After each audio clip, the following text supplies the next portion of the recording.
Wu-Tang. Baby, I like you raw. I like you raw. I like you raw. I like you raw. Previously on the Salty Danger Show. In our last episode, I let a person I felt sorry for move into a home I share with my son. She needed emergency surgery, so I flew her across the country and gave her a safe place to stay. What more can I say? She was a slob, disrespectful, and I didn't trust her, so I asked her to be gone by the end of April. Of course, I wasn't sending her away empty-handed, as I was giving her $500 cash as a parting gift to ease her transition. She left voluntarily in early March, and when I traveled 100 miles to meet her and drop off her things, I was met by the Chehalis police, who were there to arrest me because she had accused me of human trafficking. Stay tuned, because in 2020, I have feuded with a buffoon, worked with a goon, and was harassed by a loon. But nothing could have prepared me for this. Am I leaving anything out?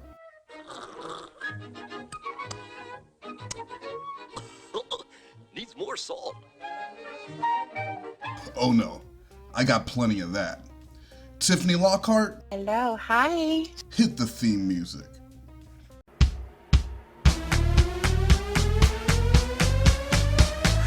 WesMoast and it's here for us, salty and dangerous. Come on! She said she wasn't sure what was going on, and the policeman asked if he could have a few words with me. I thought he wanted to get me away from the car my accuser was in so that they can load up and leave, but then he started to ask me questions and told me why he was there. I had been accused of sex trafficking by my former house guest, and he needed to hear my story before we headed down to the station. So this is why she was so adamant about getting paid the money I had offered prior to getting me to that parking lot. She thought I would be leaving that night in handcuffs, and she wanted to make sure that the money that I was giving her for being a fucking blight on my household would be paid before I spent time in jail. I looked back at her in disbelief and she smiled. Another police car drove up, followed by another, as 5 officers now swarmed around me in my vehicle, asking questions and checking my identity. One of the officers asked another why my accuser was still sitting there in the car, and they discussed if she was about to start recording with her phone. They were instructed to leave and slowly drove away. Within 5 minutes of going through my text and looking at the house rules I had written out, the police let me go and instructed me to contact the Seattle police because filing a false police report is a crime. He joked that it was a good thing I didn't drive her to Seattle, or she could have claimed I drove her there to sell or offload her. The crime of sex trafficking carries charges of 20 years to life in prison, which explain the overwhelming police response. They weren't happy to have had their time wasted sitting and waiting for me to get there, expecting a trafficker, but instead being played in a poorly planned plot. It's time for an education on alliteration. Some information for your contemplation. No limitations on alliteration. For some information, see this demonstration. For revenge. I sat in my car stunned for a minute and messaged my accuser about the trafficking charges the police wanted to talk with me about. I told her I was confused. She replied back pretty quickly. They just said I needed an escort. I don't know. They also weren't supposed to leave their cars. That's why I got super anxious. She then added, That was some fucking racial profiling, and I'm tempted to complain. I haven't seen acting this bad since. What? Go away. And that told me everything I needed to know. Shut the fuck up! I didn't believe her. I messaged another YouTuber, Tiffany Lockhart, and let her know the police had showed up to potentially arrest me for sex trafficking. Tiffany was the only person who knew everything that had gone on over the previous weeks, and she was the only one who knew I was going to that Walmart in Chehalis for the drop-off. I let her know my accuser was claiming she didn't tell them about trafficking, and Tiffany reminded me that everything would be revealed on the 911 call. Maybe the police really did take things out of hand. I hope that's low sodium ham. That's a lot of ham to be eating. I'm not going to check the bathroom. Or maybe, just maybe, I am escaping human trafficking, and today I'm meeting with the person to get my belongings back, so the human trafficking hotline had recommended to call in. I'm a victim. So yeah, she lied. Her story made no sense, and even the operator was confused as to what was going on. How did they have your belongings? You just kind of fled, or? Yeah, I fled. I had an emergency surgery, and then I was told to call it in. And so he's been holding you against your will? No, he traveled me across the entire country and then decided to get rid of me. As her story changed from saying she fled after the emergency surgery to being kicked out. So did she flee, or was she kicked out? Because it can't be both. I'm a victim. Here in the rules, I'm instructing her to stay out of my room. Seems kind of counterproductive if I'm trying to be sexual with her, doesn't it? She says she was traveled here. He traveled me across the entire country. Which is true. I did help her pay for the ticket and offer a free, safe, temporary place to stay in a nice house until she got back on her feet. I was based out of Georgia for about 4 months, and then I came back from my emergency procedure and then decided to get rid of me. Then I wasn't going to have sex with him. Oh no. And that is a lie. Not a misunderstanding, not a result of trauma, but a lie made up to make me pay for asking her to leave earlier than she wanted. She would turn me into a villain by slipping into a familiar role she has undoubtedly used before. I'm a victim. She laughs with the 911 operator for spelling her last name correctly on the first try. Okay, what is your name? You're the first person to get that on the first try. She doesn't sound traumatized to me, and tries in vain to make sure the police will be there before I am, almost as if she is fearful of me. Sooner rather than later would be awesome, just so that I have time to inform them if they can do any type of action today. I don't. When the operator asks if there is something I need to be arrested for, He needs to be arrested for, or? Instead of saying the obvious no, she says, That's why I've been trying to give you the number for the human trafficking case itself. You're not sure? Even in the story and lies she tells, she claims she was brought here for emergency surgery and then kicked out after surgery. And while all of my texts prove that didn't happen, even if it did, that would be a civil case for breaking possible eviction or long-time guest rules. I would be an asshole if I did that. I would not be a trafficker. The fact that she even questioned if I needed to be arrested for this showed me who my accuser really sees herself as. Victim, victim, victim, victim. The operator instructs her not to contact me until the police have arrived. Well, try not to make contact with him if you haven't talked to an officer. I'm going to put a higher priority on this. But of course she does reach out again after calling 911, just to make sure of one thing. Please, don't forget the Cash App. So while the operator was confused, the call went out, and the two words that stuck out to the responding officers were this: sex and trafficking. I drove the 90 minutes in traffic back home, and my relief and bemusement from the previous encounter had changed to anger. I don't play the race card, but as a black dude in a strange city that is 85% white, a city I've never been anywhere near, having 3 police cars pull up and officers surround me is not a welcome sight. You could even say it's intimidating. When I got home, I replied to her message. It's a long one, but I let her know I knew that she was making up these trafficking claims. There was no reason to have police there unless she was looking for drama and to make a scene. Why would a trafficker drive 100 miles to meet you and drop off your belongings? I reminded her I had proof of everything and wanted her not to contact, call, message me, etc. Finally, I let her know if she was gonna make herself look like a victim in this situation, a situation where she chose to leave after I implemented some house rules and set a move-out date 1 month earlier than she wanted, that I would clear it up on my own. I don't think any of that mattered though. The only line that got any response from her was when I mentioned that I hadn't paid her because I was worried that she would have made a scene and it was a bit of an insurance policy for me.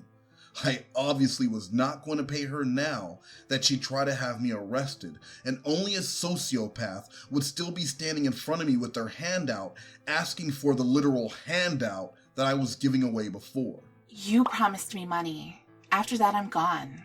I don't want to explain when you act like this. I did what I was told by a therapist and social workers. That's my truth. I have screenshots of everything. I also don't want to take this to court, but act like this, and I will. This was starting to feel like extortion. Give her the money and she would be gone? But she said I was a trafficker. If she really felt that way, wouldn't bringing me to justice be more important so that I don't harm someone else rather than collecting a few $100s? Extortion is a criminal offense of obtaining money, property, or services from an institution through coercion. This is the same person who made a video in 2017 claiming she was almost trafficked a year earlier, and apparently those people got away too. So why would she be so willing to let me slide? I don't want to talk about this anymore. And hopefully I'll have the guts to post this. If the people see this, please leave me be. Bye. And the Oscar goes to... It doesn't really fit the narrative of being an advocate for victims of abuse, but whatever.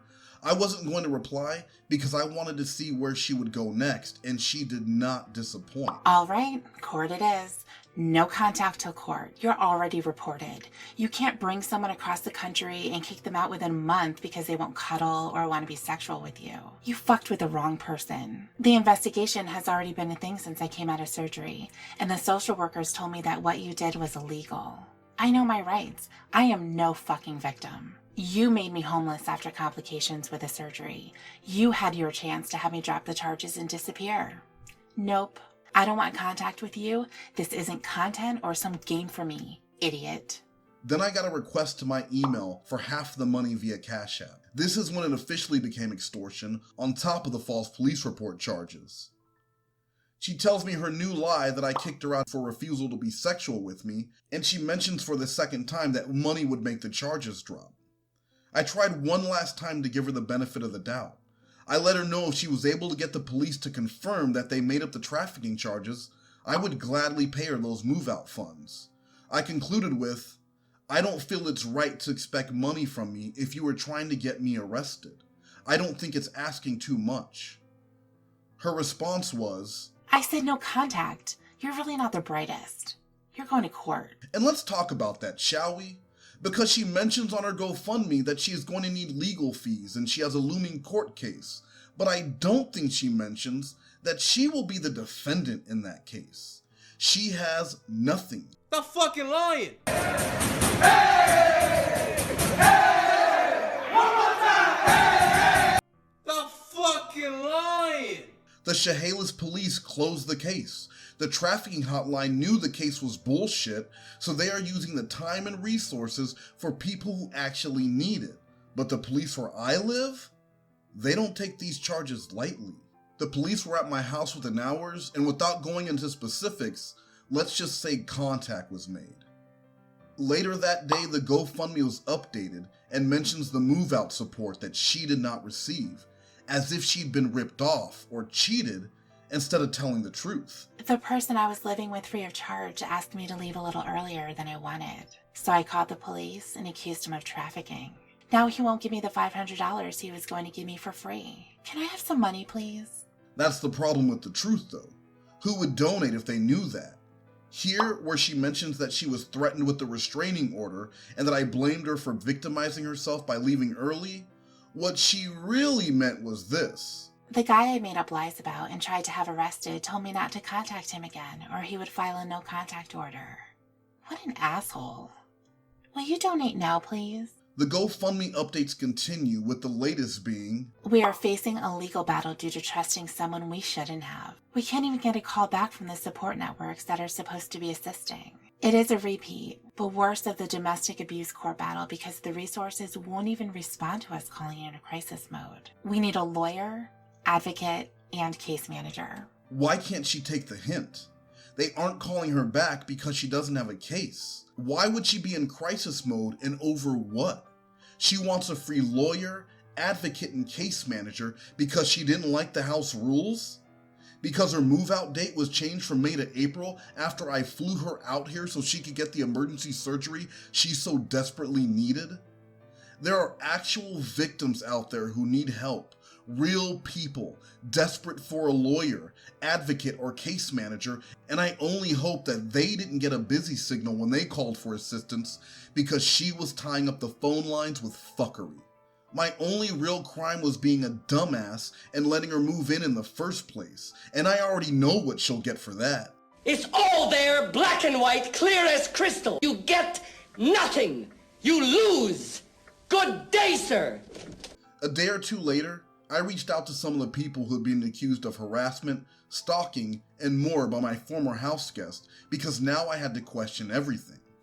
I had been told for weeks that Realstream and Deity had been talking about her non-stop. I had heard stories for over a month about Realstream repeatedly doxing her after he reported about her allegedly kicking her service dog. But when I looked for evidence of those doxing, harassing streams, I couldn't find any. Zero. I spoke with casual followers as well as ardent fans, and it just looked like I'd been hoodwinked. Regardless of how you feel about Realstream, my accuser didn't move back to the Pacific Northwest because he was doxing her, and it looks more apparent than ever that she took the opportunity to further demonize him when the video of her and her dog began to garner interest and hate from animal lovers all over. I'll admit, I had never seen that video before, but now that I have, it doesn't look good. I know Deity had his issues with my accuser trying to take over his streams after pestering him in the chat to give her a platform. When he started talking about the negative cloud the drama this person created was having on his channel and overall mental health, she retaliated, with more claims of abuse and harassment. I believed it initially, and so did many others. What reason did she have to lie? I stopped believing it when she was here and made the claim almost daily about Deity harassing her, including this moment when another identity of hers asked me if she knew Deity. I just wanted to know if she wanted something to eat. I just came to get something to eat. Did she take it too far when she allegedly accused Deity of sexual abuse?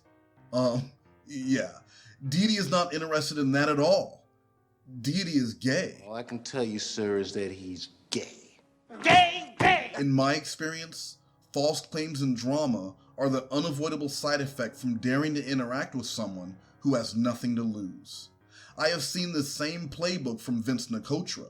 When we exposed him on New Year's Eve for a website scam, he responded with doxing, claims of me hacking him, lies about me wanting a job, and more. But receipts don't lie. He does. And so does she. And I'm not alleging that, I just proved that. So in the end, it boils down to this. Did she flee? Was she kicked out? Did she move here for emergency surgery, or because Realstream was harassing her? Did Deity assault and intimidate her and devote nightly streams to her? Or does the truth change and flex to fit the situation at hand? Well, number 1 did it, but number 3 looks like a total asshole. Let's go with number 3. Yeah. Why do the details vary and change so often and so freely? Like Mark Twain said, if you tell the truth, you don't have to remember anything. What all does this mean to people like Brittany Simon, Realstream, Deity, myself, and who knows how many other YouTubers and non-YouTubers who have been accused and dragged of abusing this quote-unquote vulnerable adult? Where do the lies and finger-pointing stop and the real truth emerge? Please believe me! Please believe me! The good news is, I've been cleared of any wrongdoing as the legal system chugs along in the pursuit of justice who filed false charges and attempted to extort. Extortion is a criminal offense. My one takeaway is this. Any cause this person supports or has supported, any finger they point or have pointed, any claim they have made or will make, and any petition they back is now a bit more suspect, because when it boils down to it, she has made a cottage industry out of doing one thing. Playing the victim, telling sob stories, and asking for handouts. And it's worked. Until now. And one final thing. Before you go and try and assassinate my character further, manufacture bullshit evidence, or spin this to somehow make it look like the truth is anything other than what it really is, just remember what happened to the last guy who tried that with me. So does she need help? Absolutely, I believe she does. But not the kind she's asking for, and not the kind she'll find on a GoFundMe or in her Patreon account. I, for one, won't be silent while a predator, an actual wolf in sheep's clothing, preys on the men and women of YouTube for clout, sympathy, and profit. Will you? And I can't wait to show you guys what happens next in the life of A victim.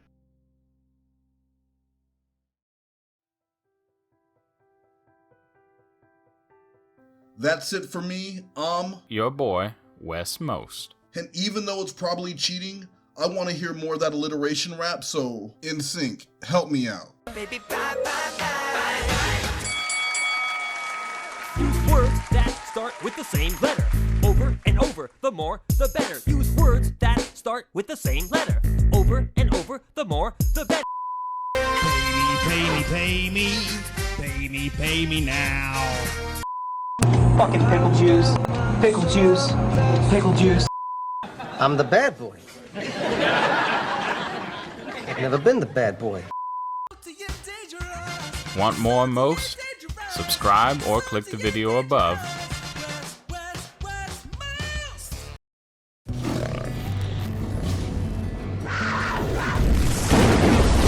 Catchy Studios.